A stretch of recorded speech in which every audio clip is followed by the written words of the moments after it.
back to the podcast, everyone. Today, my guest is an artist manager and consultant. She manages Scarlet Parke, and she actually sat in on that interview, and I'm excited to actually learn more about her, though. It's my pleasure to introduce Mira Kraft. Hey, thank you for having me. Of course. So let's start from square one. Were you raised here in Seattle? Pretty much. I was actually born in Detroit, but was only there till I was 2. So I can't really be claiming. Don't remember much. And then I kind of traveled around a lot when I was younger. I have family over in the UK, so would be there for extended periods of time. So are you British then? Or are you just... I am actually. I have dual citizenship. Yeah. That's awesome. Yeah. And so I would kind of travel back and forth, and then was in Portland for a little bit. And then I've been in Seattle since I was 7. So I feel like I've grown up here. And what schools did you go to? I went to BF Day Elementary, and then I went to Hamilton Middle School. Okay. And then I was living my best life in middle school already. I already was you can't tell me anything, even though people should have been. And so I was kind of didn't have a choice on high school, and I went to the center school, which was an alternative school. Oh, for bad kids? Or... That's not what they say, but a little bit. But then no, it was definitely a interesting mix of, it's at the center house. Where's that? The Space Needle. Oh, wait. Yeah. My food court was the center house. Oh. Okay. Or the food court was our cafeteria.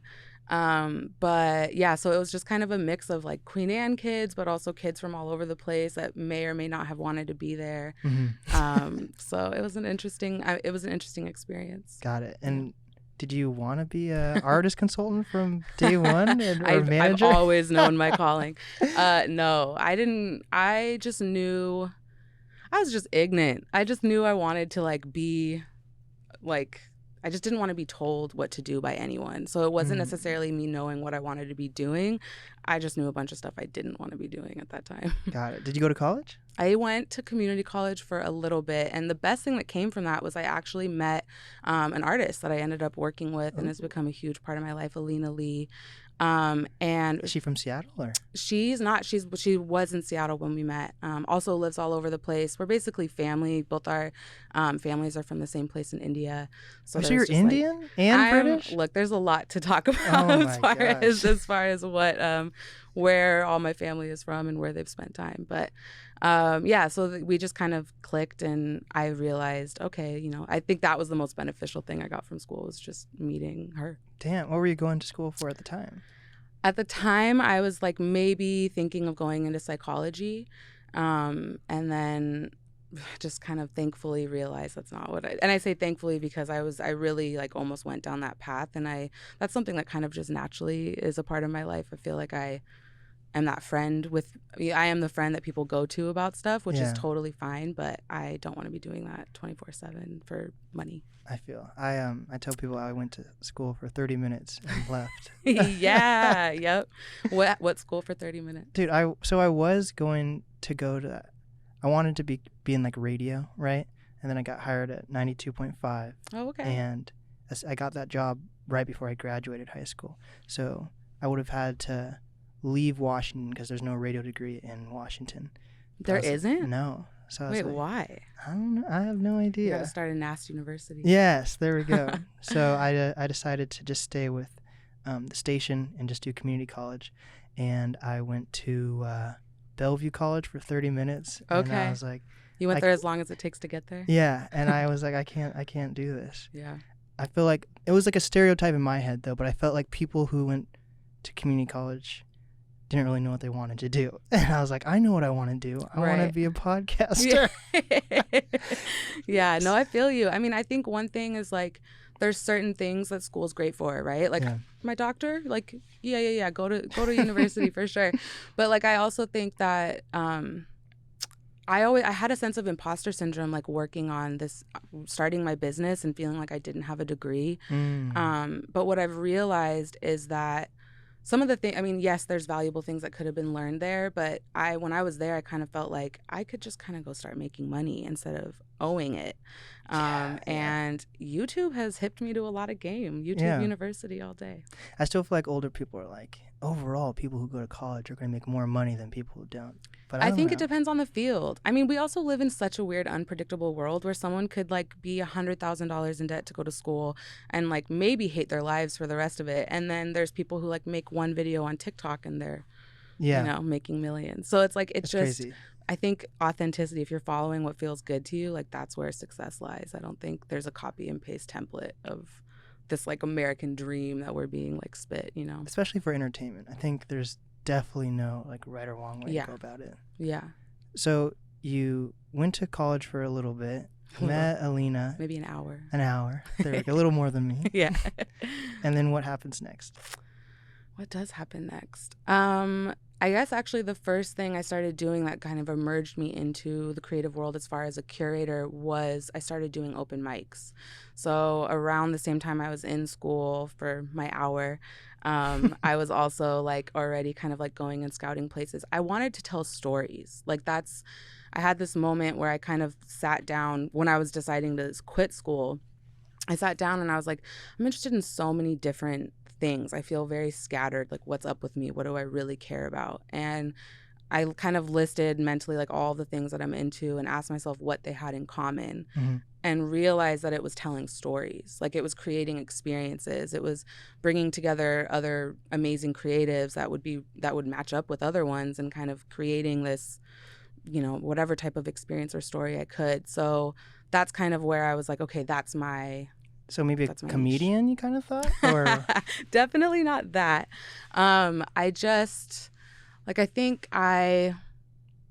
Telling stories in the sense of creating experiences and feelings within people. It doesn't necessarily mean mic in my hand, like telling someone something, but there might be, if there's something I think would be an interesting conversation, I'm going to form a panel and like get some fire people that hold interesting conversations. Right. If, I'm in a studio and I hear a song and I like see that music video, there's an experience to create around that. And I think that's just kind of how I found my avenue was the open mic at first, because I could bring in different creatives and artists and just kind of create different themed nights. And wait, so you created your own open mic, you're saying? Or yeah. Oh, I thought you were saying you went to perform at open mics. No, I did. I used to do spoken word.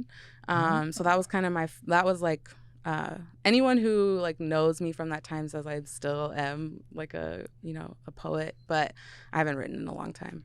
Can you freestyle right now? Can I freestyle right now? My name is Mira. My name is Mira. I used to spit. I'm sick of emotions and now I quit. Hey, I don't. There we go. That's why I stopped. No, that's not really. I write sometimes, and I've definitely done some fun like co-writing here and there, but I really just like kind of being behind the scenes in the music world and creative world. But yeah, so I was hosting the open mics. Where was that at? So I did one at Scarlet Tree down in Ravenna, actually nearby. Hey. And then I also was like I collabed with Cornerstone at Fair Cafe. They kind of held down a staple for a long time down in Cap Hill. And then how'd you go about making those connections to even start open mics there?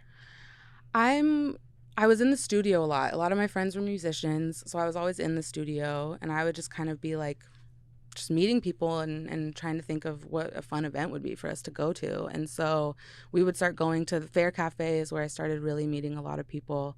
And then just kind of started, I didn't realize I was networking. I just was having fun and talking to filthy people. But so what was your first introduction to the Seattle music scene? Was it Alina or? No, my first introduction to the Seattle music scene. Oh my God, I don't even know. I mean,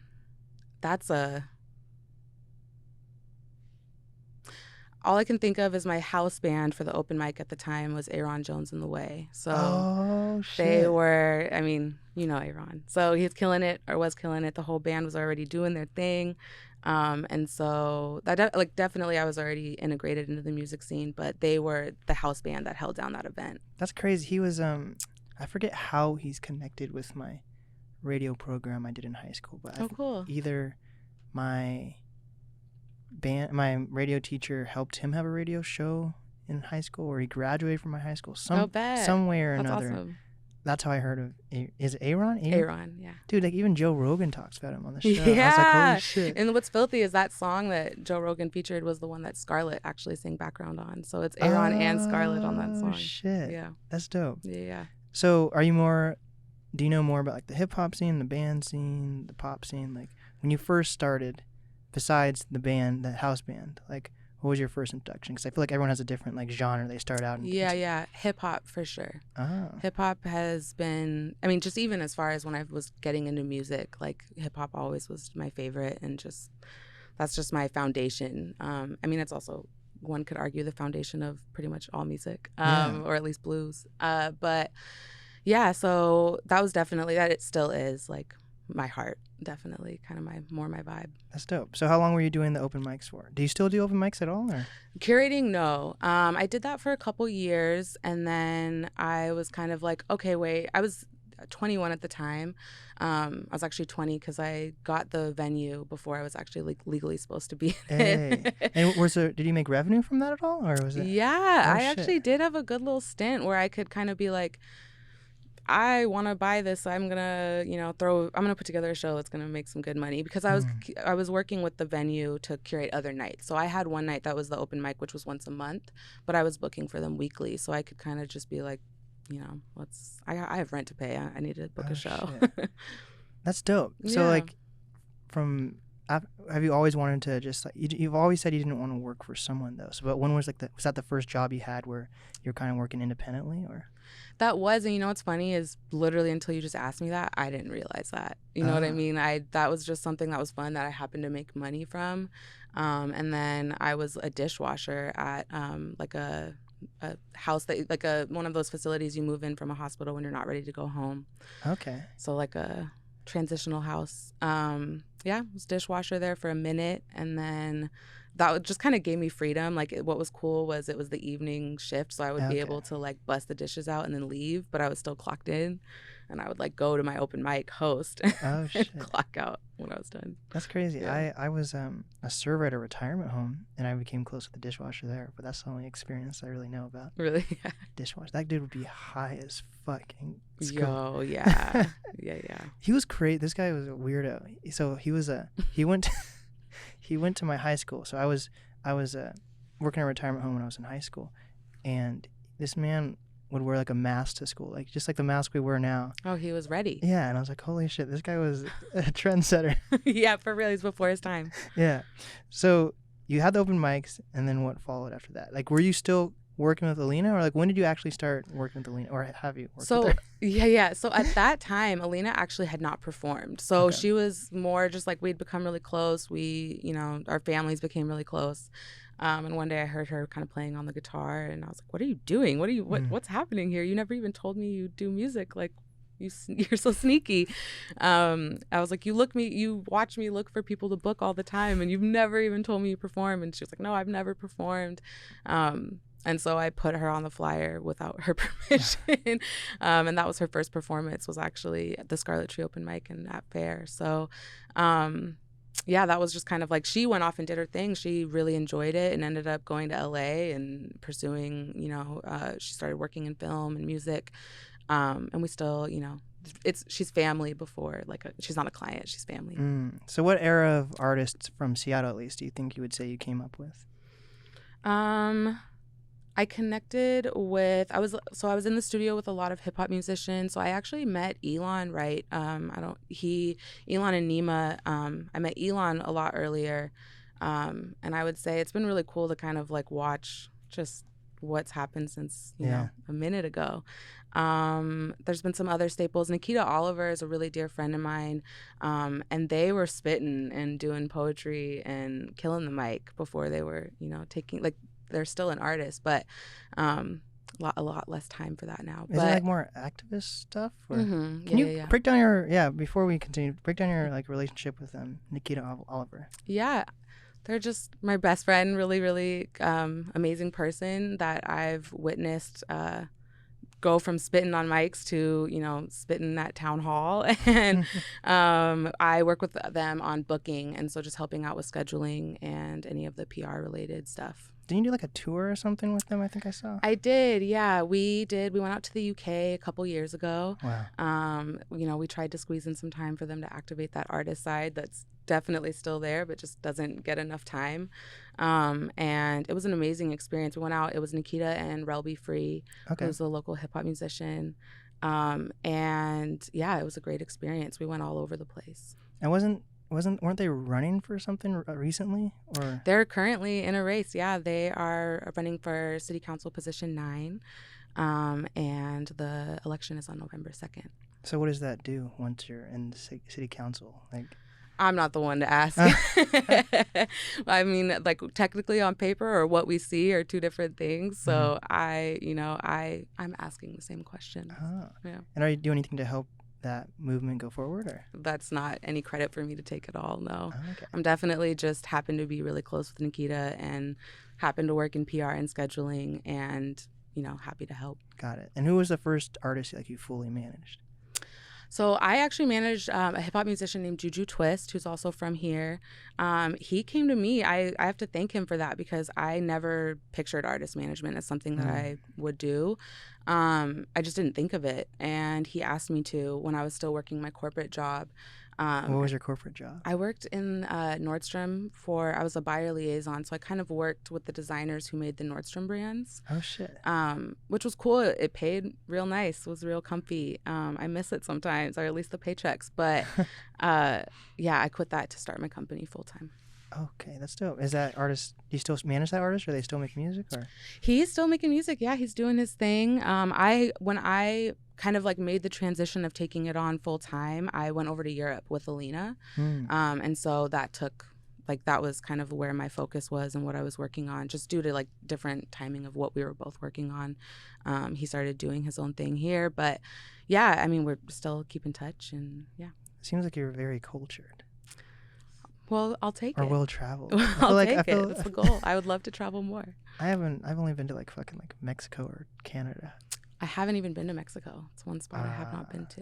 You've been to Canada at least, right? I've been to Canada, yeah. Weren't the borders closed for a while during the pandemic? Like, are they open now? I really don't know what's going on. Yeah, I'm tapped out. This pandemic stuff at all. So yeah. So how old were you when you started your company, and what year was that? Yeah, I started that in 2017. Okay. Yeah, and so I had quit Nordstrom then. I was kind of in this place where I thought I needed to like build a strong foundation and have this big adult corporate job and be like super loaded and rich to then start my own company. Is that because of family telling you that, or just your own mindset? No, I'm lucky that my family has always given me like so much room to I don't have a family that's put pressure on me of like what I'm supposed to become. So I'm really grateful for that. But I think I just had this idea. I thought that I needed to be able to like afford the business moves that I needed to make. And I also, I think, and this is something that I'm still learning through this journey, is kind of real. Imposter syndrome is so real. And it was hard for me to identify things that came so easy to me as skills. I didn't realize that I had a skill set in, any PR related work or, helping people do creative direction, or that was fun to me. I didn't realize that was something that other people could use help with. It's called MKPR, correct? MKPR. And which a lot of people hear and they think, oh, PR. But I believe that the best PR is word of mouth. And so what MKPR exists to do is to help brands, artists, and, any type of company figure out their brand identity to help tell their demographic how to talk about them and do the PR for them. And then how do you find artists, or they find you mostly? Both. I definitely, I'm not the person that goes to a show scouting for the next person to look for, to work with. Also, managing one artist is a full-time gig. And that's Scarlett. Yeah. And Scarlett, we've got a lot going on. I definitely am in that ride. And so I don't have the capacity to take on other artists to manage full-time, but working project management and coming in on certain things is really great. Do PR companies have a roster, or is that kind of, how does that work? I mean, yes, I think that I've seen a lot of people do things differently. It depends, I think, if you're with like an agency versus, like an independent boutique. But yeah, I've seen people do it differently. And are you mostly Seattle oriented with your artists, or is it LA, or is it everywhere? It's everywhere. Yeah. I went to, when I was in Europe working with Alina, I also was meeting other artists over there. And so we started kind of plotting what it would look like for them to come over to the States. Right before COVID hit, an artist that I work with over in London, his name's Leon. He's amazing. He was going to come here and tour. And, 4 tours were canceled when COVID hit that I was working on. That's craziness. Yeah. But we have one about to happen finally. Ooh. Is that with that guy or with? So he's in London, so I'll be going over there on tour, and we'll be getting some stuff done. So what do you do when you're on tour? Are you like their touring manager, or like what is your position? Yeah, road manager, tour manager, kind of like booking and putting things together. But yeah, we're figuring out timeline. I think they've been to Italy, so Italy wants them back. So damn. Have you been to Italy? I have. I got to go on those tours. I've gone on a couple out there, and it's such an amazing way to travel and see it. Like I'm so grateful for the way that it works out, because we get to like stay in tiny towns with owners of the venues and really get to meet people on a more intimate way. And really, I feel like, of course I'm a tourist, but I feel grateful that I get to go experience it with people that aren't, because I get to see little gems that aren't necessarily like so the first result on Google. Though. Wow, I haven't been to Italy. You're really well traveled, it seems like. Thank you. Hell yeah. So is it different, like marketing PR, is it different per genre? Like would you probably market a hip hop artist different than like a pop artist or a jazz artist or whatever, right? Yeah. I mean, so yes, of course, by genre comes like different, marketing approaches and what needs to be done. But regardless of if it's the same genre or not, like artists are so different, right? Or there's just so many different work styles that are, just vary from one another. So I think one thing I really had to learn is, and I'm grateful that it seems to not be, it doesn't come too difficult, is just like communicating with people differently and being intuitive to like what works for them. Some people get stressed out by things that, someone else will be okay with, and some people need like time to zone out before a show. Like everyone just works differently. Yeah. And how do you decide who you're going to consult though? Like do they have to have a certain level of following or a certain amount of albums or singles out, or what? No, I think what matters to me is, honestly, this might be like a corny answer, but it's just like the energy. Like, what is it? Is the vibe there? Like, oh shit, are you like fucking Scarlett with the zodiac stuff? I mean, am I one of those like LA people that's like, oh no, you have this rising, like get away? No, I'm not. But like, do I have family from India that like knows all like, their Jyotishis and do lots of charts? Like, yeah. So I feel like I'm a little bit of a mixture. I feel like so many people have been talking to me about that stuff lately. I'm like, I don't know it's definitely trending. I don't think it's gonna go. People love to hear about themselves and talk about themselves. So like, if we like, when's that gonna stop? I don't see it. I think the first time I experienced it was like the Biggie song. What's your name? What's your song? Yeah. But I feel like that's coming back though. Even like, I'm not gonna say any names, but I just went out to like lunch with a previous guest and two previous guests. And like there was like a lull in the conversation. It was me, an artist that was a guy, and then an artist that was a girl. And then there was like a little lull in the conversation. So he fucking's like, so tell me about your sign. I'm like, what the fuck? I feel like that, or like the weather, or just like certain topics, like they're always that's what pops up when people don't know what to say. So how did you end up actually meeting Scarlett? It's funny that you had an open mic at Scarlet Tree. I know, Scarlet Tree. Well, what's funny also is like we've always kind of been around each other and not known it. Like we have been at, when Aaron got married, we were both there and didn't know it. It was right before we met. But yeah, I was working with Whitney Maget, who's also another artist from here, and she did an Italy and UK tour. So I was over there with her on that, and then Scarlett and Whitney know each other, so we just kind of connected that way. And when I came back and we met, it was like clear that it was kind of just like an instant click. So it was clear we're going to be doing some things. And it's been like almost 3 years that you've been managing now, right? Yeah, God, COVID, man. I'm like, it's my concept of time. Yeah, it was just around like like the end of 2018. And have you seen like a shift in your career since she's been working with you? Yeah, I mean, Scarlett is like a go-getter. I mean, she just really, she's a visionary, and she's able to, she sees a vision, and she knows kind of like the pieces to put in place. I believe in her regardless of if she has help or not. But I mean, I definitely have seen like, just the progress and the different changes. She moved to LA, so a lot of great things have come from that. And just, yeah, I've seen her really also like really the resiliency that she had to have during COVID, every artist had to have during COVID. It's been really cool to kind of see what's come of it. Yeah, I feel like there's still needs, actually that's a thing I've been noticing a lot on podcasts. I don't know how often you listen to podcasts, but like here and there. The biggest, one of the biggest sponsors lately is like, I think it's Better Health. And it's like for like online counseling and stuff. I wonder if there's one type of community that needs to like an outlet more than another, like whether you're just like someone working a 9 to 5 or an artist that needs to talk about like how COVID's like affected them. I feel like the world's so fucked up, everyone is gonna have something to talk about regardless. Like I thought I was telling my previous guest you just met, King Dow, about this.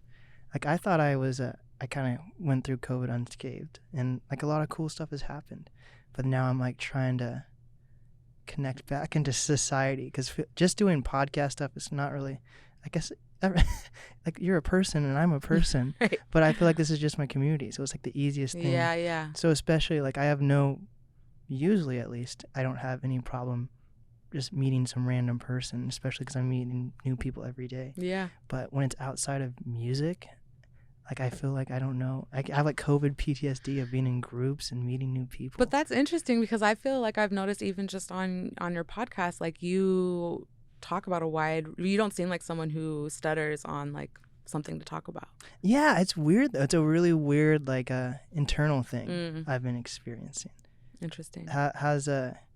Has COVID have there been negative impacts for COVID for you, or has it been more positive, or what's your I've just been doing absolutely great. This has been the best time of my life. I mean, yeah, no, it's been hella fucked up. Like it's been insane. But I think like also, whatever, this might be like some Hallmark sounding like card, but like when shit's fucked up, you really like see what you have in you, and you really learn like how you were able to kind of repivot, and I'm gonna take the wins from this, I guess. But yeah, of course, like it's been really hard, and I think especially like when it first hit, Scarlett and I were really at a place, especially with her and her music, and also with Park Ave and what she had been building there. We were at a place where things were really like, checks were in the mail, connections were being made. Yeah. Park Ave paid out over $100,000 to artists the year before That's COVID. Crazy. Yeah, it's amazing that Scarlett was able to do that. So, that was all stuff that was obviously like really devastating to be put on hold. It's on hold. It's happening, but yeah, I mean that was hard. And was that all part of the Hallmark card, or? It was. That's actually my other side gig. Is during COVID I started writing for Hallmark. That's so funny. Yeah. Hallmark. I forget. I feel like is that still a popular card company, or is that just for older people? Can you think of another name? That's true. They own the game in Hallmark. So what's the next thing for you? You're about to go on tour? Is that what's next, or? What's next? Working on stuff with Scarlett in LA, filming a lot. We have some shoots down the pipeline. Some shows coming up here in November. In Seattle, or? In Seattle, yeah. Martial Law Band is gonna. Well, I don't know if this is announced, but something fun's happening soon, and I'll be here for that. And yeah, just like it's actually getting pretty busy, which is nice to see events coming back. And then I'll be going over to the UK to check in with clients after the winter and holidays. That's great. You're gonna see family there too, then?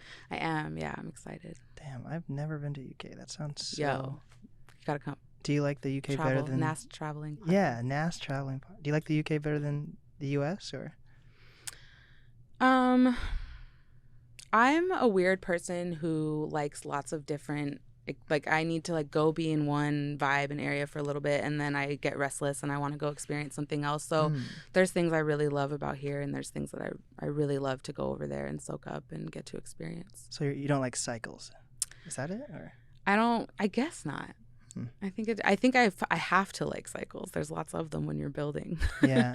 But yeah, I mean, I just like to I guess my cycle is just getting to be able to rotate and go tap in with people all over the place. I hate cycles with a passion. Yeah. I have, no matter where I've lived, I have to have at least 3 to 5 different routes on how to get home. Right. Yo, yes. I'm actually the same. And sometimes I realize, like, I don't even realize how I drove home. Like, I was just scary. on autopilot. Well, Yes, like, I know I'm means, driving, but, like, I don't even, there's so many different routes. And I'm like, oh, wait, I didn't even. Oh, shit. That happens all the time for me, actually. Because I sometimes, like, there's the scenic route. There's the woods route. There's the city route. There's the city route and the woods route. Yep. And sometimes I'm like, oh fuck, I don't even remember which route I'm on. Yeah. But the worst is like when you're just driving on the freeway and you realize, oh shit. Yeah, I know. Oh my God. I've had those moments where I'm like, oh my God, I haven't thought about the fact that I'm driving for a minute. So why do you live in Seattle and LA? Is that like hectic? Do you enjoy it, or is that like purposeful, or what? It's purposeful. It's because just there's a lot going on in both places right now. So Scarlett, obviously, like my apartment's over in LA, but I am gonna be getting a spot over here when my lease is up, and then I'll have a room over there. But yeah, so my life is there, but I have so many things going on over here, and I'm not really able to like move away from Seattle. And you and Scarlett aren't like roommates, are you? But we live 5 blocks from each other, so we're might as well be. Is it completely like split down the middle, that Seattle and LA, or? No, it just kind of depends. Like for example, I mean, these past few months have been insane. I've been in like Seattle 10 days, LA 10 days, Seattle 10 days. I'm going back on Tuesday, but yeah, I mean, it's nice. One nice thing is that there's so many people from Seattle who have started to, start tapping in LA. And so it's really fun to be like, oh, I'll catch you over there. Oh, you're in this city. Oh, haha, like I'll see you when I get back. Or, it's just nice to get to grow with the people that we've been making moves here in other cities. That's so exciting. It's fun. Do you feel more like relaxed here in Seattle versus LA, or is it? Yeah, I think that I relax. I mean, there's always something wherever I'm at that's got me like stressing, but I think that I really prefer, I'm spoiled from being here, like the Pacific Northwest, and like our fresh air and everything is just fly, and like LA, the opportunity fly, but the air, like no. And I feel like I keep telling this to people, I feel like nothing's sacred in LA though. Why do you say that? Going on hikes, there's mansions in the trails, it's fucking smoggy. Like I don't know. I felt like when I went to LA for my tour, it was the first, and I've said this before too, but I feel like it was my first time just being on my own versus being with family, which is a total different experience. Totally. And I was like, everything I thought LA was going to be like kind of let me down. Yeah. So, I can see that. I don't know if I want my dream house would probably to be staying in Washington, but like in the woods still, but way out from anyone. You like to be secluded. Yeah. I mean, that's the thing though, is like California and LA is huge. That's true. There's little nooks and crannies where you can get away from people. But as far as when I'm there, like Scarlett and I live like in Hollywood. So when I'm there, I'm not secluded. I'm like in the center of it, which is fine. When I'm in LA, I'm not there to, chill by myself. I'm there to like get shit done. So it's nice to be local and in the middle of stuff. But I totally feel you on that vibe. I definitely like, it's a goal to have kind of a getaway cabin on the coast where I can, since you care so much about astrology, I'm a Pisces and love me some water. So definitely got to be on the coast. So that's this fucking horoscope. I just had to do it for you. Like Scarlett like pulled out this phone and was like, you need to download this app, the Pattern app. Pattern. Oh yeah, she loves her some Pattern. She loves Pattern. So it's accurate about her though. It's scary. So are you always working whether you're in LA and Seattle, or is? Yeah. I mean, one silver lining of COVID is a lot of stuff is remote now. So it allows me to still like get Seattle work done when I'm in LA and vice versa. Still tap in with the UK, even though I haven't been able to be over there. I work with an artist in India, getting to like just tap in with, definitely haven't been able to go since COVID. So, I mean, a lot of work is done remotely, but if I'm usually like doing something in whatever city while I'm there. And what do you do for fun? Like, what are your hobbies? What do I do for fun? Yo, I should have a better answer for this. Like, because honestly, like, I just want to not do shit when I have time to have fun. Like, I just want to chill with some good friends, you know, maybe just like chill, smoke, chop it up. And I mean, I should have a better answer, but that's the truth. So you're probably doing like PR stuff like all the time then, though, right? Or... Yeah, I mean, PR in the sense of kind of like doing the strategy around, obviously all of the public relations around someone's brand, but it's not specific to PR. It's definitely just like creative strategy and brand development. And in that, PR is needed. And so what have you learned about strategy since the pandemic? It's probably changed drastically since even 2019 to 2020. No, yeah. I mean, that's what's so funny is it was already changing so much. And then, you know, obviously things have really changed. So, yeah, I mean, what am I learning about that? I guess just like kind of one, figuring out how to prioritize what needs to be done when we can't go do certain events, or how can we utilize this time? How do you really execute brand presence when you're not networking at events as much? You know, how do you really build your online presence? So that was something that was obviously already a necessity for clients that we were already working on, but it's just changed with COVID of how much people have time to do that and the type of content they're able to create. Do you think artists need like every form of social media? I talk about this a lot, actually, in a class that I teach with the residency on brand development. And I think that artists are constantly thrown from the industry, which, by the way, from an industry still figuring it out itself. They're thrown, you need to be doing this. If you're not this, you're not a real artist. You only should be releasing at this time. Like, if you don't have a premiere, you don't have a song. Like, all of this information is being thrown at them all the time. And I think, like, there's value in that. There is obviously a game that needs to be played and you need to know the rules. But also, if any viral moment has taught us anything, like, authenticity is what hits. So I think if you're an artist where a TikTok feels super cringy to your brand, like, that's not going to work for you. People on TikTok are going to be like, why are you here? You know, so I think, yeah, you need to have presence and you need to be aware of being available on social media so people can find you, but don't be trying to fit in a box to, you know, show that you can do what everyone else is doing online. Do you think every artist needs a few years under their belt before they become successful? Like, can an artist out of nowhere, besides like a Little Nas X or someone, like, do you think there's a lot under his belt probably too? Like, that's true. the thing. Is it realistic for someone to feel like they could release one album or one single and then become like a mainstream artist or a successful artist? Never say never, but like, obviously that's not the majority of the time of how it works. You know, I think that under every tipping point we all see, when we see an artist pop off and they're brand new to us, like, there's 10 years of them probably underneath that being like, fuck, like, can I even do this? You know? So I think, again, all of our journeys are different, but I definitely think under all of those winning moments are a lot. I mean, you learn from failure. Yeah. It's just true. What have you learned about the music industry?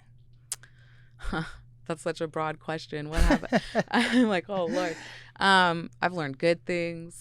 I've learned bad things. I've learned, I think what my biggest takeaway is I've been really enjoying just seeing the common threads between how creatives work, like how our minds work. Even if you're a musician or just in the creative world or entrepreneurial spirits, like, there's similarities there. And it's been really kind of just fun to learn what those are. Do you think most artists can like keep their integrity when they become successful? I think that power and attention reveals who you really are. So I think if you're going to struggle with that, there's something that you are already struggling with, or, you know, that needs attention. We all have things that need attention. And yeah, I mean, I think it just kind of depends. Wherever you go, there you are. Mm-hmm. You know, what's a similarity that like a lot of artists you think assume is going to happen once they release music, or think the music industry is going to be until they're actually in it? Yeah, I think that's a good question. I mean, my first thought is like I've definitely worked with some artists like when first getting started who just like thought, oh, I released a song, like, I'm ready for like the groupies and the lifestyle and the, you know, the room and like the green room decked out, and like, I don't blame you, that shit's fun. But like, what comes with that is like a lot, you know, one, being a little bit humble, but also, you know, a lot of work and a lot of times that you went to a set and there wasn't a green room, but there was like a stool and a little mirror, you know?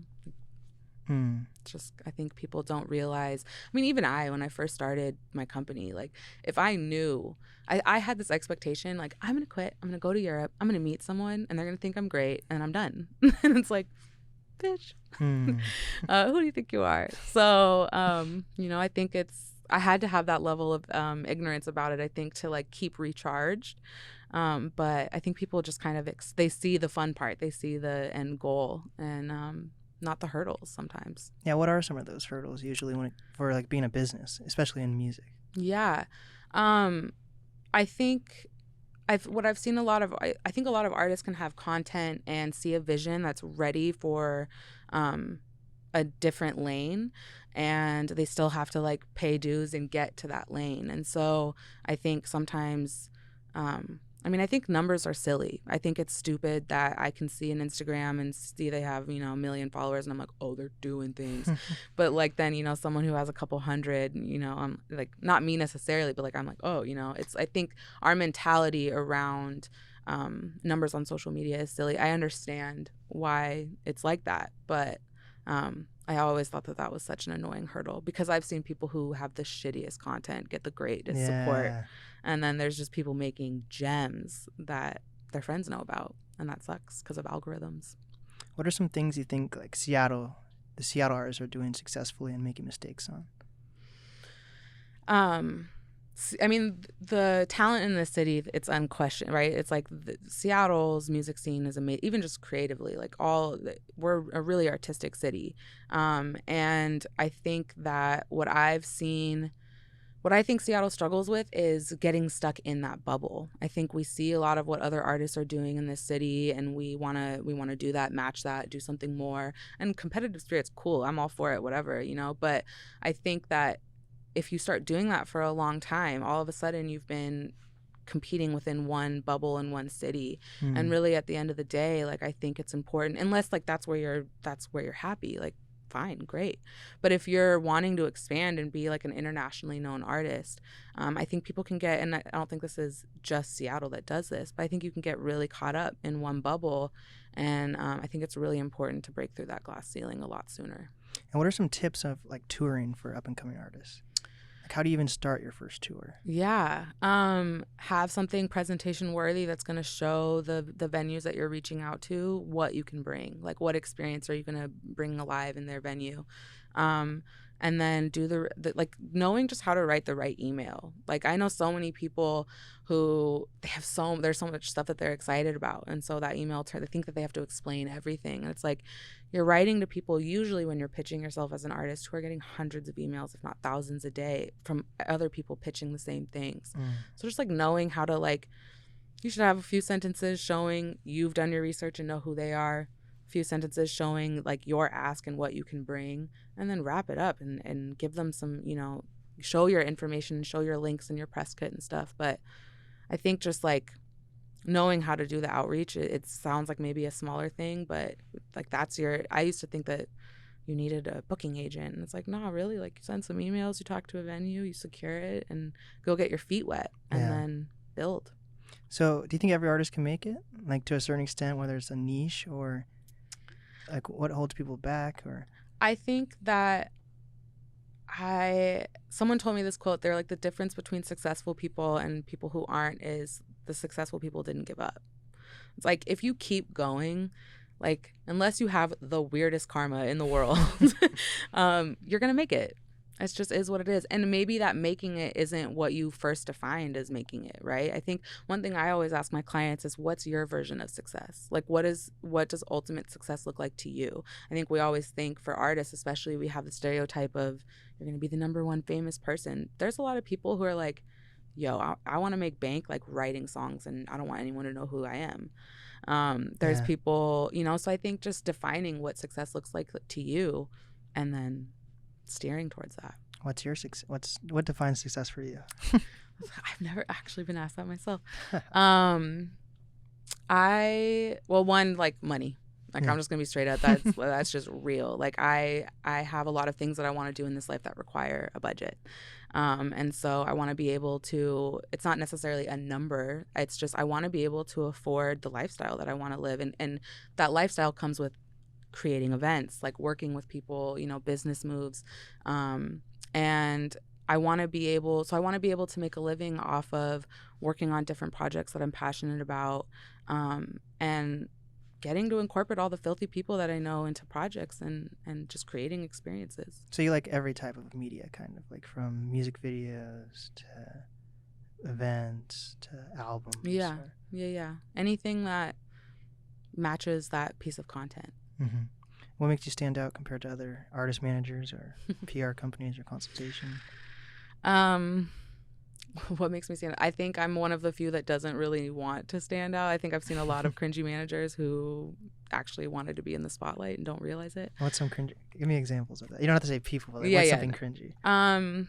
Like, I've seen some managers be on set with someone and really be enjoying that press or maybe trying to speak on something. And it's like, you know, if you're a good manager, I mean, of course, everything's so circumstantial. Like, this can't be like a blanket statement. But I've seen people try to like take the shine of their clients. And it's like, one thing about being an artist manager is it's kind of like Scooter Braun says, it's kind of like being a coach. It's like the wins are theirs and the losses are yours. It's like, and if you're not happy in that lane, then like, because managers, they deserve to be happy doing what they're doing too, right? It's like, if you're not happy thriving in that type of lane where it's not necessarily about you, but your client shining means you're doing a good job, then don't do that. So you don't think managers should be in the interview with, or like, actually like? That's a general statement. I don't mean that. I guess I just mean it's the specific scenario I'm talking about. I've seen managers just like bust in and try to have their moment and maybe talk about other clients or maybe try to get deals for someone else while they're in an interview for someone, you know, just sloppy. Like, I work with a lot of different artists, but when it's about one of them, it's about one of them. And why'd you decide to just solely work with Scarlett versus having like 5 different artists you're managing at the same time? It wasn't at the time like a conscious decision. It just was like, it just is what happened. It was a very organic, our relationship just built very organically. And I think that's full-time. That's a full-time artist right there. She's got a lot going on. So it's not necessarily where I'm like, I don't want to work with anyone else. It's just, I want to land the current balls that are being juggled. You know what I mean? I want to whatever metaphor that is. This was a crazy metaphor. Yeah, I don't know what that was, but I want shit to like, we need to like secure some bags before I'm talking about the next one. Is that, if that's a clearer metaphor? Yeah. There we go. And you think a lot of that stuff happens in LA?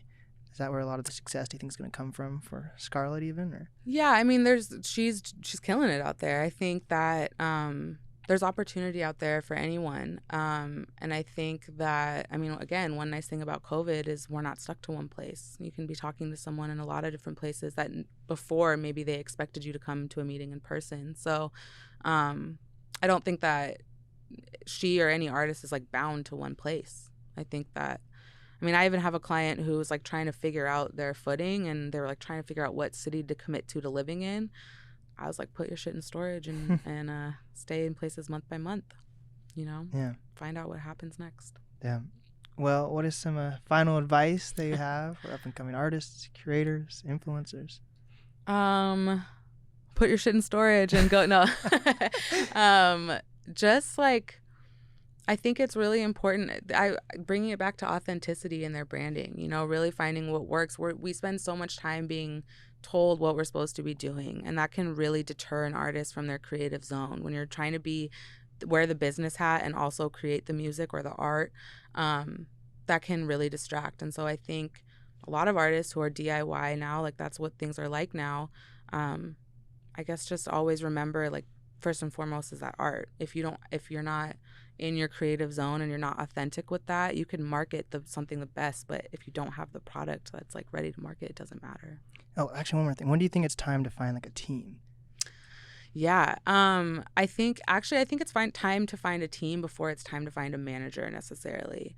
I have artists ask me that all the time, like when is it the right time to bring in a manager, or, you know, are you really doing it if you don't have a manager? At the end of the day, manager can sound so much fancier than it really is. You know what I mean? If they're not doing their job, like it's just something that you kind of say you have. I have so many artists who like say they have a manager. I know so many artists that say they have one, but that support's not there for numerous reasons. And so I think, I think when you building a team and having people come in and uplift in other areas where you would maybe don't have the like time or capacity, or it's not your strength, gets you to a place where you're ready to then have a manager come in. Also, I don't think a manager is someone that you just like find. I think that that's something that relationship has to be very organic. So a team is something that you can like put together prior. So a manager comes when the stars align and the manager comes when rising. You're rising in your heart. When you download the pattern is when no, but it's just like that shit needs to be meant to be, I personally think. But you know, it even self-made, the idea of self-made has so many people involved. So like building your team and knowing where your strong suits are and where theirs are is a good way to go, I think, at any time. Yeah, for sure. Yeah. And what is the easiest way for people to reach you? My website is mirakraft.com, or my email, which is mira@mirakraft.com. There we go. Or Instagram. And your Instagram is? Mira Kraft PR. There we go. This is the NAST podcast with Mira Kraft. And we did it.